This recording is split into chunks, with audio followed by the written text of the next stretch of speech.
Om Shri Sadgurave Namaha. Hello viewers, you are tuned to the YouTube channel Santmat Wisdom, and I am going to recite a discourse given by Sadguru Sant Maharshi Mehi Paramhans Ji Maharaj in a session of an All India convention, annual convention of Santmat Satsang that was held at Haridwar in northern India in presence of a number of spiritual luminaries. So here it is. Revered sages and dear devout fellow beings, I have no intention whatsoever to teach the sages present over here. I come to learn from them. Among other people who have come here, what could I tell to those who are already learned? To those who already know, it could serve as a refresher, and those who know relatively less will be able to learn and understand. The most important topic, the central theme in the satsang is the devotion to God, worship of God. For appropriate devotion to God, it is mandatory to know the true nature of God. If a traveler be oblivious of his or her destination, and if he or she merely keeps walking, he would become tired and perplexed. Similarly, if one begins to practice devotion to God without having clearly ascertained the true nature of God, will only keep wandering aimlessly and get exhausted in the process. So please listen a little about the true nature of God and fix it please in your mind if you like it. There are 5 sensory organs to know the objects of the world. None of these organs is capable of its own to know everything in the world. There are too many objects in the world, but I'll tell you in short about them. One class of these objects is known as form or seeable objects. The other is taste, the third is smell, the fourth is touch, and the fifth is called sound or word. These very 5 classes of objects are termed the 5 subtle objects or 5 tanamatras. Whatever objects exist in the world, they belong to some or other amongst these very 5 classes. The ability to perceive form is vested with eyes only. None of the remaining 4 organs, namely ears, nose, tongue, or skin, possesses the ability to detect form or visible entities. Nose does not have the capability to grasp anything other than smell. The ears have the power to catch sound only and nothing else. Anything beyond taste is impossible for the tongue to know. Apart from that of touch, the skin has simply no other faculty. What I mean to say is that each of the 5 sensory organs that we are gifted with is fit to perceive one class of objects only. That is all they can lay hands to. That is all they can lay their hands to. And the mind, it keeps traveling within the domain of these organs. keeps thinking all the time of these very five objects. Our intellect also keeps roaming amongst these very entities. However, the intellect is better equipped as it can contemplate, think, imagine about the idea that there ought to be something even beyond these five substances. It states that it appears logical for some entity to exist even where these five things cease to exist. It says, O soul, I know that thou exist, but alas, I recognize you not.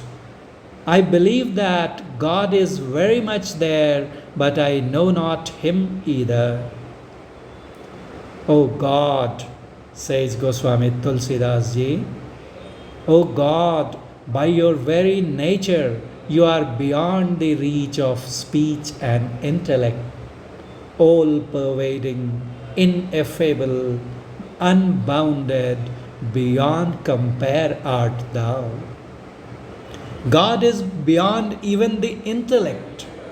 God cannot be perceived through gross organs, mind, and intellect. Lord Sri Ram explained to his younger brother Lakshman whatever could be known through senses, up to wherever the mind could go, know all of that, O brother, to be illusion and not real.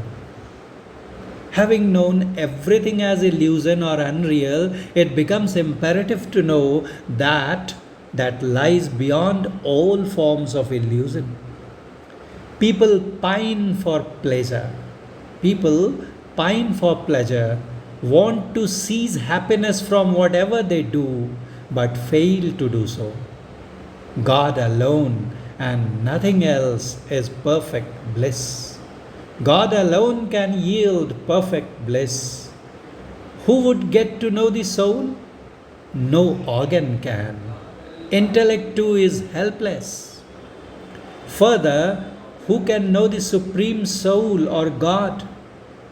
The power to know, remember, rests and vests with the soul only. The mind, intellect, and all the externally sensory organs derive their power from this very power of soul. S-O-U-L. In fact, so long as the awareness of the organs, internal as well as external, is there, the soul cannot have the direct knowledge or experience of the God. Then, is it not possible for the soul to know itself? Yes, the soul alone can identify itself through itself alone.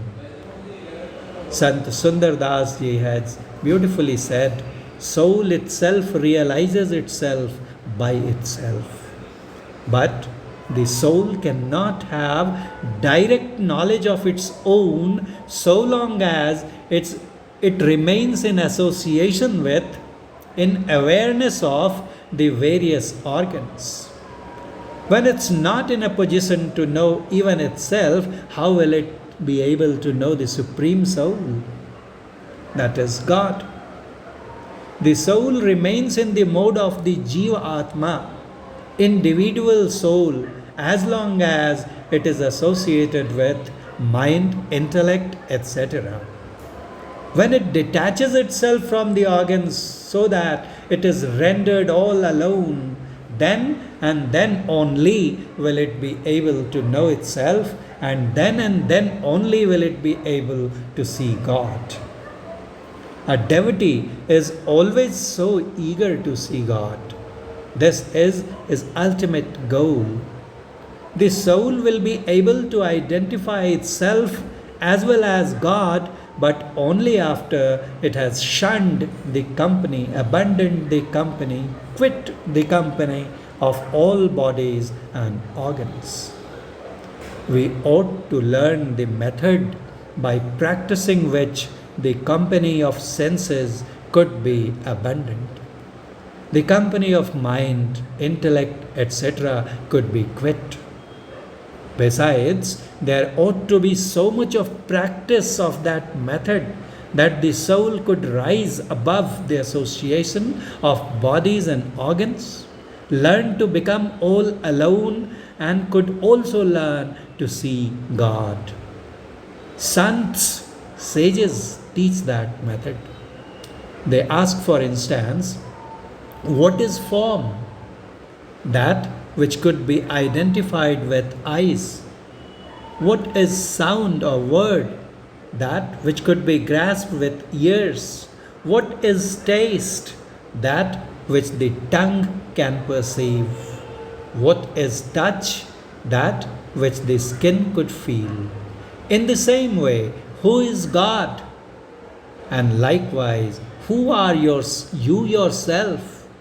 The answer to both these questions is the same. That you by yourself, when you are but all alone, could identify. That you by yourself, what he means to say, you by yourself, is that when it has separated itself, completely detached itself from all its external layerings or covers or veils of various bodies and organs, then it becomes all alone. Okay. So, what was the question? That who are you yourself, or who is God? The answer, Maharshi Mehi Paramhans ji says, the answer to both the questions is the same. That you by yourself could identify when you are but all alone. Through the realization of self, through realization of the soul, is the Almighty God seen. Whatever the conscious soul, after having shunned the association of all that is non-conscious or inert, recognizes, is known as God realization. What or who is God? That could be identified by the conscious soul alone.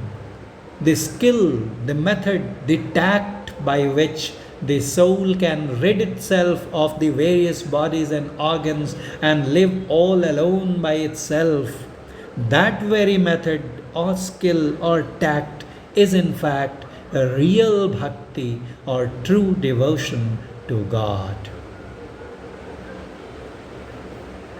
The legendary Sant Sadguru Maharshi Mehi Paramhans gave the above discourse during the evening session of Satsang on the 8th June 1968 during the annual General Convention of All India Santmat Satsang held at Haridwar in the state of Uttarakhand, then Uttar Pradesh, India, in the august presence of a number of eminent sages.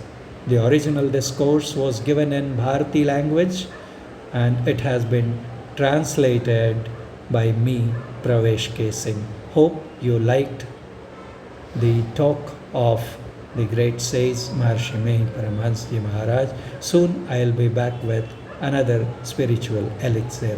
Thank you so much. Jai Guru, Radha Swami, Vaheguru, Namaste.